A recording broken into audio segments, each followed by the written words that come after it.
Les rois de la 4e dynastie sont originaires de Memphis, comme leurs prédécesseurs de la 3e dynastie, mais ils sont issus d'une lignée royale différente.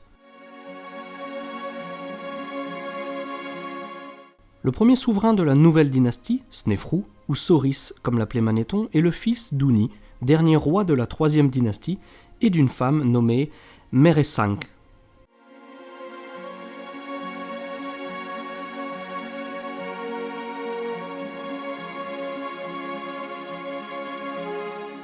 La documentation historique, les inscriptions, les portraits, les vestiges architecturaux, s'accroît considérablement à partir de la 4e dynastie et du règne de Snéfrou. Le pharaon est monté sur le trône vers 613 avant Jésus-Christ et a régné pendant 24 ans. C'est le premier roi à inscrire son nom dans un cartouche.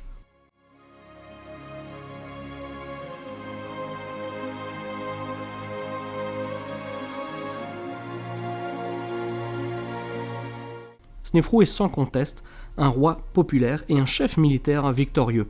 Il s'est d'ailleurs illustré également comme bâtisseur de bateaux, de temples, de palais et, vous vous en doutez bien, de pyramides. Il existe différentes mentions, notamment sur la pierre de Palerme, des expéditions de Snéfrou au-delà des frontières de l'Égypte. Si des expéditions ont été envoyées dans le Sinaï dès la première dynastie, c'est surtout Snéfrou qui reste associé à cette région. Selon une inscription beaucoup plus tardive du Wadi Magara, il y est vénéré comme un véritable dieu. Snéfrou a installé son complexe funéraire non près de Memphis, mais sur le nouveau site de Dachour à 45 km au nord de Meydoum. Il a édifié là-bas 2 pyramides pour lui-même. Plusieurs rois de la 12e dynastie choisiront ensuite cette même nécropole. Les savants ont longuement discuté de la datation des 2 pyramides. La plupart considèrent que la pyramide sud, la pyramide que l'on appelle rhomboïdale à cause de sa forme curieuse, est la plus ancienne. C'est certainement dans cette pyramide que le roi a été enterré.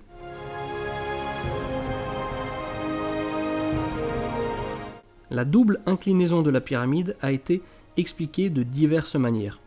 Pour l'égyptologue allemand Ludwig Borgart, la mort brutale du roi en est la cause.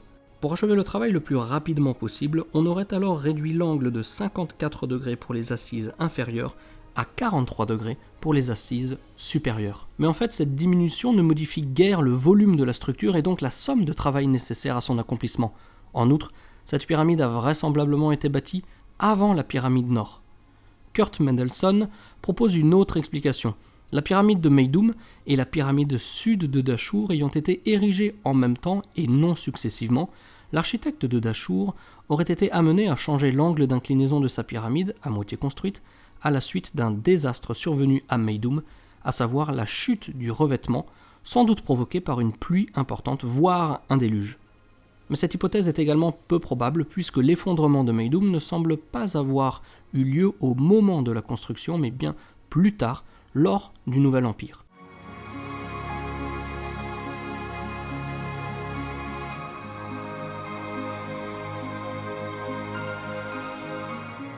La pyramide rhomboïdale se distingue des pyramides de l'Ancien Empire par l'existence de 2 accès, l'entrée habituelle au nord et une entrée située en hauteur sur la face ouest.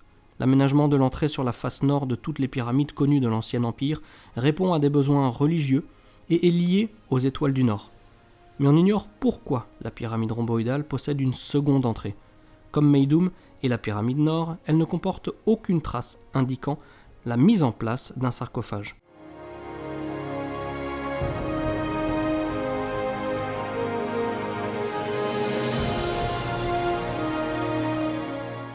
Le nom de Snéfrou peint en rouge a été trouvé en 2 endroits de la pyramide rhomboïdale. Le lien entre le roi et la pyramide a été confirmé par la découverte d'une stèle du souverain à l'intérieur d'une pyramide, plus petite, élevée à l'intérieur de l'enceinte du complexe. Le temple de la vallée associé à la pyramide a été étudié en 1951 et 1952. Les fouilles ont montré qu'il avait été décoré de reliefs d'un style et d'une exécution absolument remarquables qui ensuite ont été détruits dans l'Antiquité. Il y avait aussi des statues du roi, dans des niches annonçant sans doute les statues en ronde bosse du temple de la vallée de Képhren à Gizeh.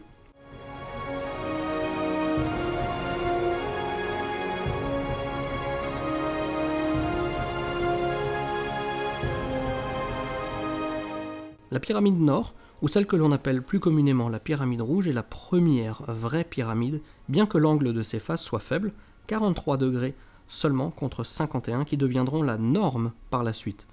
Elle doit son surnom à la couleur que prennent ces pierres au coucher du soleil. L'entrée se fait par un couloir en pente situé du côté nord à plusieurs mètres au-dessus du niveau du sol. Il conduit à 3 salles en enfilade, 2 antichambres et une chambre funéraire.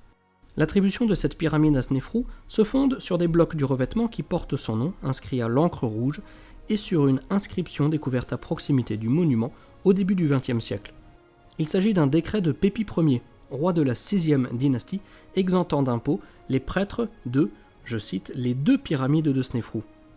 Les ressources et la main-d'œuvre dont a disposé Snéfrou pour ériger 2 pyramides à son usage et en terminer une 3e pour son prédécesseur montrent que le souverain règne sur un royaume extrêmement puissant. Il laisse à son fils un héritage solide. Khéops poursuivra l'œuvre de son père et portera le complexe pyramidal à son apogée, non loin de là, sur le très fameux plateau de Gizeh.